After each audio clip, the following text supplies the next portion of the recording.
In 1965, the people of Nagano Prefecture ate more salt than anyone else in Japan, and they were dying of it. Stroke and high blood pressure were the leading causes of death in the region.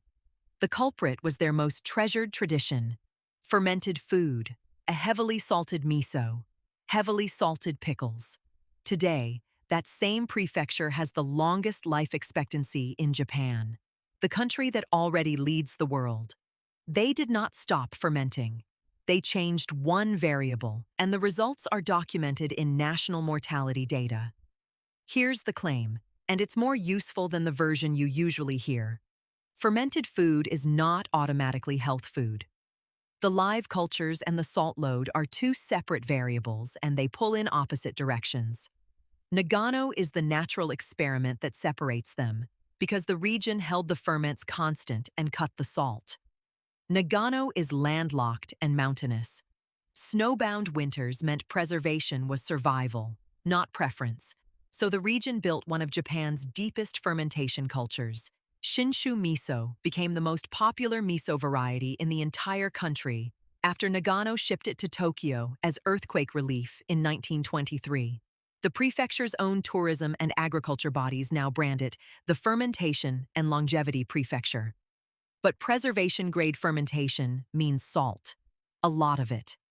The Japan Times documented the turn. In 1965, Nagano led the nation in salt consumption, and stroke and hypertension-related illness led its causes of death. Nozawana zuki, the pickled turnip greens the region is famous for, used to be far saltier than they are today. So was Shinshu miso. Beginning in the 1960s, the prefecture ran a sustained salt reduction campaign. It was not a ban. Health officials targeted frequency and formulation. Households serving miso soup 3 times a day were encouraged to move to roughly once a day, and recipes were reformulated with more dashi and less salt to keep the umami without the sodium. Cases of hypertension began declining shortly after.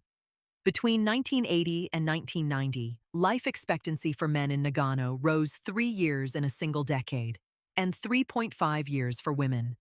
By 2010, Nagano topped Japan in both average life expectancy and healthy life expectancy. The prefecture's own official health report puts male life expectancy at 80.88 years and female at 87.29, both first in the country at the time.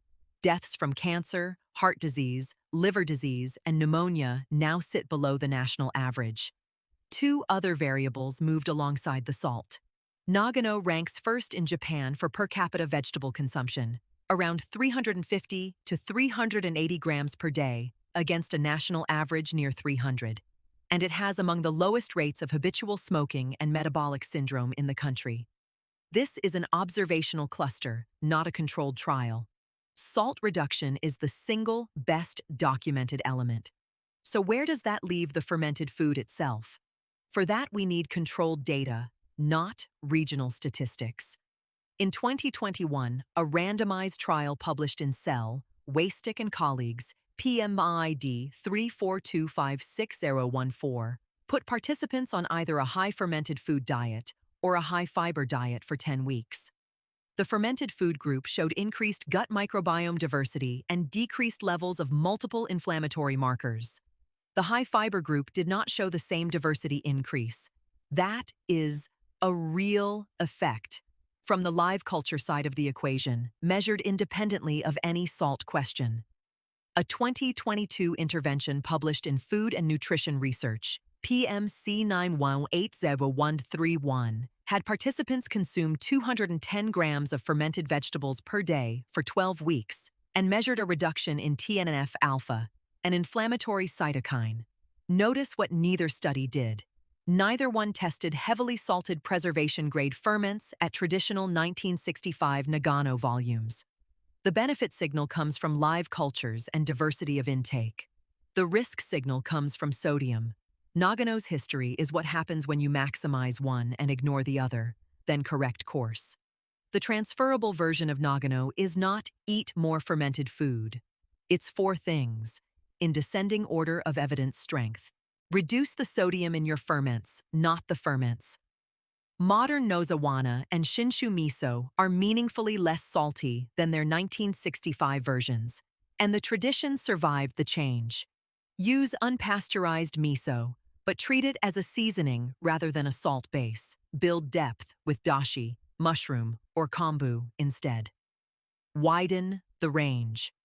The diversity effect in the cell trial came from multiple fermented foods, not one in volume.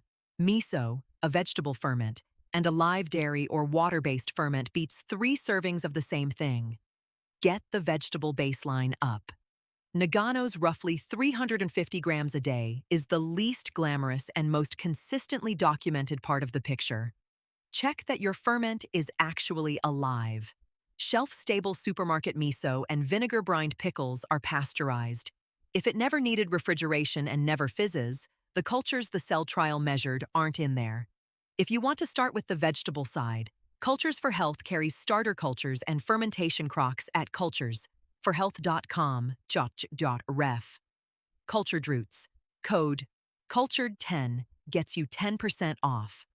For salt and kombu, Mountain Rose Herbs at mountainroseherbs.com.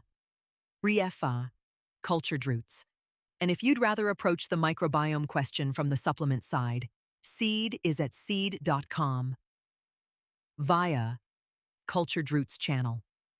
The story we like to tell about traditional food is that our ancestors got it right, and modernity ruined it. Nagano is the more honest story. Their tradition contained something genuinely protective and something genuinely dangerous, tangled together in the same jar. It took national mortality statistics to tell them apart and a 30-year public health campaign to fix it. They kept the cultures. They cut the salt. They became the longest-lived population in the longest-lived country on Earth. That's not ancestral wisdom. That's ancestral wisdom plus data. And the combination beats either one alone.